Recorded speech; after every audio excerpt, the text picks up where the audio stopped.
যতই নিজের লোক হোক, বাপ যদি মারা যায় বেটা হলে ওই তিন খাবল, বেটা যদি মারা যায় বাপ থাকলে ওই তিন খাবল, মা যদি ইন্তেকাল করে ছেলে থাকতে গেলে ওই তিন খাবলই মাটি দেবে, চার খাবল কেউ কোনো দেয়নি আর কিয়ামত অবধি দেবেও না।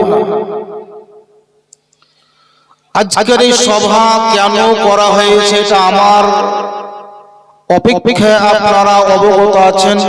পূর্ণাঙ্গ কোরআন শরীফের মধ্যে আল্লাহ তাআলা বলছেন, ওয়ামা খালাকতুল জিন্না ওয়াল ইনসা ইল্লা লিয়াবুদুন। আল্লাহ বলছেন মানুষ এবং জিনকে সৃষ্টি করিনি, কিন্তু সৃষ্টি করেছি ইবাদত করার জন্যই সৃষ্টি করেছি। জোরে বলেন সুবহানাল্লাহ। একটু কথাবার্তা বলে দু একটা কথাবার্তা বলছি। দেখেন আজকে এই ভাগাইল গ্রামে আমি জীবনে লাইফে প্রথমবার এতগুলো লোকের সম্মুখে বসার সুযোগ পেয়েছি। তার মানে ভাগাইল গ্রামের লোক জন্মই একেবারে নতুন। এর আগে হয়তো কোনোদিন আপনারা আমাকে ভাগাইলে দেখেননি আর আপনাদেরকে হয়তো আমি দেখিনি। আমি আজকে আমার এলাকা থেকে এই গ্রামে ভাগাইল গ্রামে এসেছি। এই বাড়ির যিনি গার্জিয়ান, এই প্যান্ডেল, এই লাইট, এই মাইকের যিনি মালিক, তিনি আমাকে দাওয়াত করেছেন। তার উদ্দেশ্যটা কি? এই উদ্দেশ্য নিয়ে কয়েকটি কথাবার্তা বলে একটু বক্তব্য এগিয়ে নিয়ে যাব। তিনার উদ্দেশ্য যে মাওলানা জাবিরুল সাহেব ভালো একজন বক্তা, আপনাদের গ্রামের যিনি ইমাম তিনি একজন যোগ্য ব্যক্তি, তবু এনারা আঞ্চলিক হিসেবে আমাদের চোখের সামনে সব সময় ঘুরে বেড়ায়, নতুন মুখ কিছু ওয়াজ নসিহত করবে, উনি বক্তব্য রাখবেন, বক্তব্য শুনবো, এই উদ্দেশ্যেই বা এই জন্যই তোমাকে ডাকা না কিসের জন্য? আচ্ছা বলে আমি চলে এলাম রাজগ্রাম কাশিল্লা গুরসা মাদ্রাসা থেকে। আসার পরে বাড়ির ভিতরে খাটের হয়ে 60 হয়ে গেল। একদমে ভুঁটি থেকে নিয়ে টুটি পর্যন্ত যা দিলে সব খেলাম, যত পারলাম ততই খেয়ে নিলাম। এই স্টেজের দিকে এসে আপনাকে সালাম টুকুও করলাম না, কোনো কথাই বললাম না। আবার ওই বাড়ি থেকে বিদায় নিয়ে মোটরসাইকেল স্টার্ট করে চলে গেলাম রাজগ্রাম। আপনারা বুকে হাত দিয়ে বলেন, আমার রাজগ্রাম থেকে এসে এর বাড়িতে খেয়ে একটিও যদি কথাবার্তা না বলি, সালাম কালাম না করি, তো সকালবেলায় আমাকে আপনারা গাল দিবেন না? দিবেন না? গাল দিবেন না? গাল যদিও লোক লজ্জায় দিতে না পারেন, সমাজের খাতিরে হয়তো গাল দিতেও যদি না পারেন তো হয়তো মনে মনে গাল দিবেন। আরে প্যান্ডেল বালা মাইক বালা বলবেন, হায় রে ওই কেন নিয়ে এলি রে, কি করতে নিয়ে এলি রে, কি বললে? কিছুই তো বললেন না, শুধু খাবার খেয়ে চলে গেল। এই মাওলানা আনার চাইতে না আনাটাই ভালো, বলবেন না? বলবেন না? আরো একটু কথা বলি। এই ভাগাইল গ্রামের কোন একজন মুরব্বি চাচা, 70 থেকে 75 বছর বয়স, বাম বগলে বড় বিটির ছোট বেটা, বাম বগলে বড় বিটির ছোট বেটা, কলমুছা বেটা, এমনি করে কোলে করে নিয়েছে। আর ওই মোড়ের কাছে চায়ের দোকানে শুধু নাক ফুলেই মেরেছে, নাক ফুলেছে।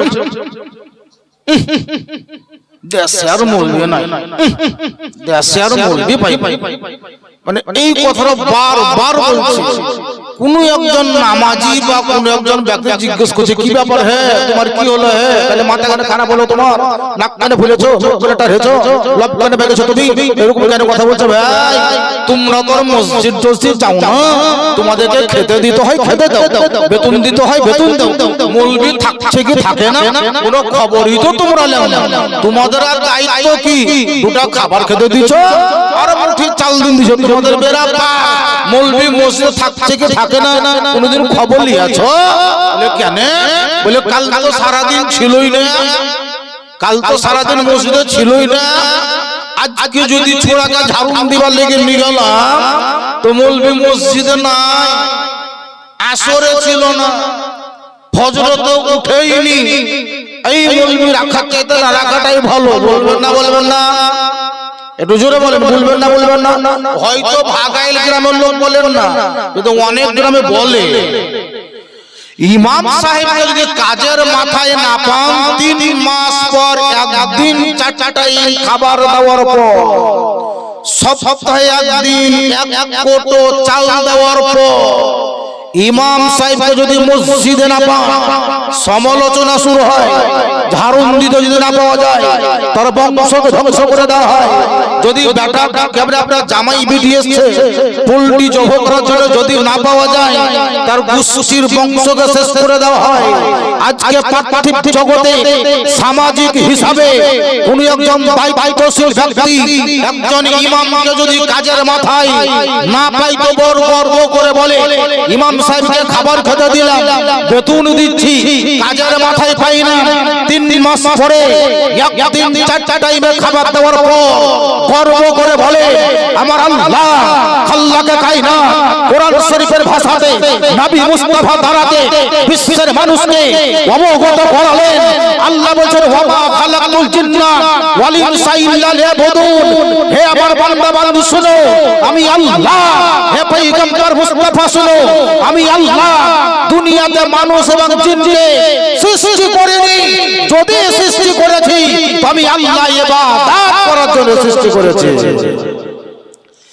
আজকে যদি আপনি আমাকে একদিনের টিফিন খাওয়ার পরে বলেন এই মৌলবি আনার চাইতে না আনাটাই ভালো, তো যে আল্লাহ আল্লাহকে কায়নাত আমাকে আপনাকে মায়ের গর্ভে জন্ম ধারণ করা পর থেকে নিয়ে পৃথিবী জগৎ আসার পরে বড় হওয়ার পর ইন্তেকালের আগে পর্যন্ত আল্লাহ আপনার সব বহন করেছেন।